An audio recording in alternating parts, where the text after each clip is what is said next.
Thanks for joining us as we break down MedPac's March report to Congress. The part that stood out the most to me was how MedPAC recommended another inflationary update to Medicare payments to physicians.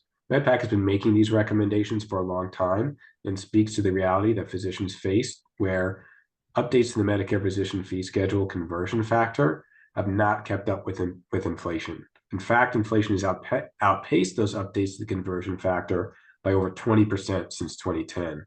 So even though the report acknowledges that payments to physicians are adequate by certain metrics, the commission does acknowledge the need for an inflationary update. And this supports legislation that's in Congress that would achieve this policy. And so that was what stood out the most to me, that this is a top priority for physicians. And it's great to see MedPAC recommend it once again. Luke, what stood out to you in the report? Yeah, thanks, Matt. So I focused pretty closely on the Medicare Advantage section. I found it pretty interesting that Medicare Advantage is expected to cost 20% more for enrollees than it would if those same enrollees were enrolled in traditional fee-for-service Medicare.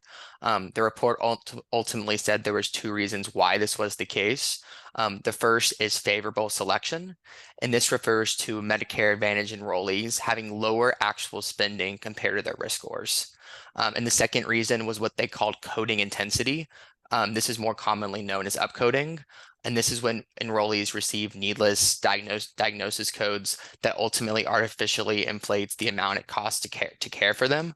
And then it just increases, the reimbursements that plans receive from the government.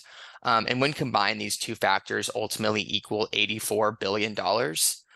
Recently, the House Energy and Commerce Committee, it set, according to the budget resolution that they passed, they need to find $880 billion during reconciliation, and that's over 10 years. And so this $84 billion that could be saved through Medicare Advantage happens to completely align up with this number.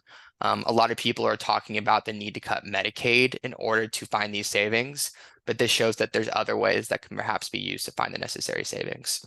Great. Thanks, Luke.